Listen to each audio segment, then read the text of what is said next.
Hi everyone, yes this is a Chhaya health coach और आज के 90 डेज प्रोग्राम के 31 डेज में आपका स्वागत करती हूँ। तो आज का टॉपिक था स्केलेटन सिस्टम। तो उसमें आते हैं बोन्स। तो हमारी मानवीय बॉडी का यदि हमने ध्यान दिया तो ऐसा एक ही ऑर्गन नहीं है कि उसको बोन्स का सपोर्ट नहीं है। यदि सपोर्ट नहीं होता तो हम सोते बैठते तो इधर का उधर उधर का उधर ऐसा जाता, जो कि हम देखते हैं लीवर हो या लंग्स हो या हार्ट हो, उसको किसी न किसी सपोर्ट मिला है, यानी बोन्स का सपोर्ट है। और जो भी हम देखते हैं कि जो हमारी जो कर रहे कौन सा भी काम करना हो या कुछ भी करना हो या खड़ा रहना हो, तो बोन्स के हेल्प के सिवाय हम कुछ भी नहीं कर पाते। जैसे कि हम देखते हैं कि हमारे चेहरे में 14 बोन्स होते हैं, कान में कितने होते हैं, शोल्डर में होते हैं, हाथों में होते हैं, पैरों में होते हैं, हर एक पार्ट में बोन्स होते हैं, यानी हड्डियां होती है। और उस बोन्स का हम कितना ख्याल रखते हैं ये आज हम देखने वाले हैं। तो 4 चीजें तो बहुत इंपॉर्टेंट है। उससे पहला इंपॉर्टेंट ये है कि हमें रेगुलर चेकअप करना चाहिए 2-4 मंथ के बाद, कि हमारा B12 कितना है, कैल्शियम लेवल कितना है, विटामिन डी कितना है।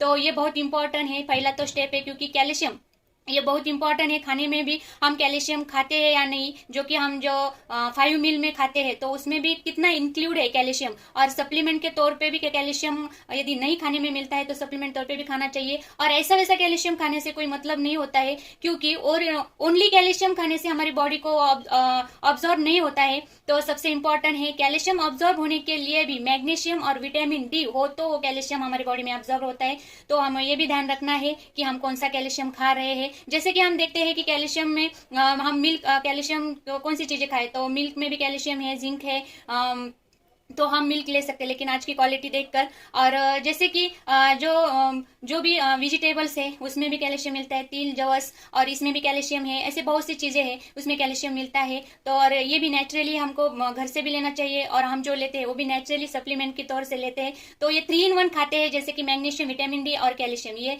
तीनों भी उसमें इंक्लूड है। और बहुत ही जैसे कि देखते हैं हम कि हमको इतना ही मालूम है कि कैल्शियम से सिर्फ बोन्स को तकलीफ होती है, यानी बोन्स को कैल्शियम कम पड़े तो हमारी हड्डियां दुखती है, पैर दुखते हैं या बॉडी में तकलीफ चालू होती है। लेकिन सबसे इंपॉर्टेंट है कि हम कैल्शियम हमारे बहुत से हमारे बॉडी को लगता है, जैसे कि बाल हो, हमारे नाखून हो, हमारे दांत हो, हमारा हार्ट हो, ऐसे हमारा हेयर फॉल भी कैल्शियम यदि कम हो तो होता है। ऐसे बहुत से बेनिफिट है जो कि हमारे कैल्शियम ले अच्छी तरह से तो होते हैं, और न ले तो डिफिशियंसी होती है। तो ये कैल्शियम की बात हुई। जैसे B12 भी, उसके भी वैसे ही सिम्टम्स है, डिटेल आज हमने कॉल पे लिए हैं। और उसी तरह से विटामिन डी भी कैसा लेना चाहिए, कितना हमारे बॉडी में कैसा होता है, तो उसका भी हमारे बॉडी में कितना बेनिफिट है, इसकी भी डिटेल इन्फॉर्मेशन ली है। तो ये पहला स्टेप था कि इसके हमको खुद के बॉडी की जानकारी चाहिए कि हमारी ये लेवल कितनी है, कैल्शियम की लेवल कितनी है, B12 की कितनी है, और विटामिन डी की कितनी है। और उसी तरह से दूसरा स्टेप है जो कि एक्सेस फैट नहीं रखना है बॉडी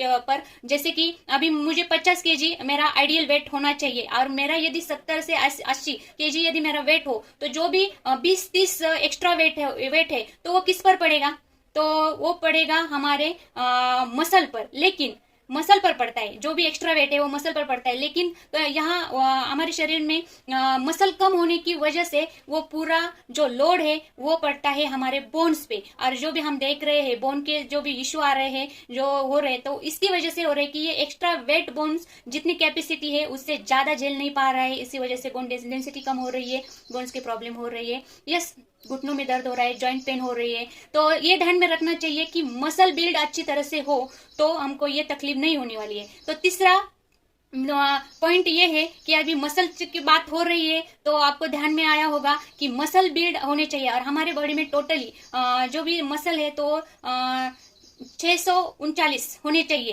तो देखो आपकी 206 हड्डियां है हमारे बॉडी में पूरी, और उससे ज्यादा हमारे बॉडी में मसल है। लेकिन हमारे बॉडी फैट की वजह से मसल कम हो जाती है, और मसल से ही हमारी बॉडी अच्छी तरह से स्ट्रांग रह सकती है। तो ये ध्यान में रखना जरूरी है कि जैसे हम देखते हैं कि यदि मसल की बात आई है तो मसल का खाना क्या है, तो प्रोटीन खाना है। ये तीसरी बात इंपॉर्टेंट है।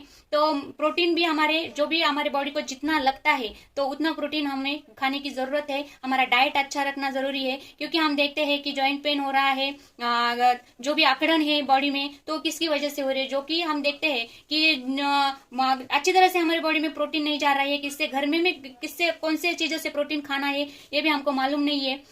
और इसकी वजह से बहुत सी प्रॉब्लम हो रही है। तो चौथा पॉइंट उससे बहुत इंपॉर्टेंट है कि वेट ट्रेनिंग होनी चाहिए, जो कि सही गाइडलाइन होनी चाहिए कि कितना खाए, कैसे खाए और किस तरह से खाए, ये भी इंपॉर्टेंट है। क्योंकि बहुत से लोगों को ये मालूम है कि इसमें प्रोटीन है, उसमें प्रोटीन है, किसमें फैट है, ये भी मालूम है, लेकिन उसका टाइमिंग क्या होना चाहिए, 5 मील क्या है, और जो भी हम खा रहे हैं तो वो अच्छी तरह से कितना हमारे बोन्स के लिए कैल्शियम कितना जा रहा है, मैग्नीशियम कितना जा रहा है, विटामिन डी कैसे ले, ये सब की इंफॉर्मेशन हमको होनी चाहिए। इसको ये लिए सही गाइडलाइन की जरूरत है। नहीं तो सबको सब मालूम है, लेकिन उसका टाइमिंग नहीं मालूम है और कितने क्वांटिटी में खाना ये भी मालूम नहीं है। तो इसकी वजह से तो पहले तो कमेंट करना पड़ेगा, और यदि आपको फ्री में जानकारी चाहिए तो आप कमेंट करो, यस बोलो, यस, तो आपको सब ये जानकारी मिल सकती है। आप भी लाइफ टाइम हेल्दी और अपने पैरों पे खड़े रहकर चल फिर घूम सकते हैं और अच्छी तरह से अपने बोन्स का ख्याल भी रख सकते हैं। यस, तो ये सब खाने पर डिपेंड है, हम क्या खाते हैं।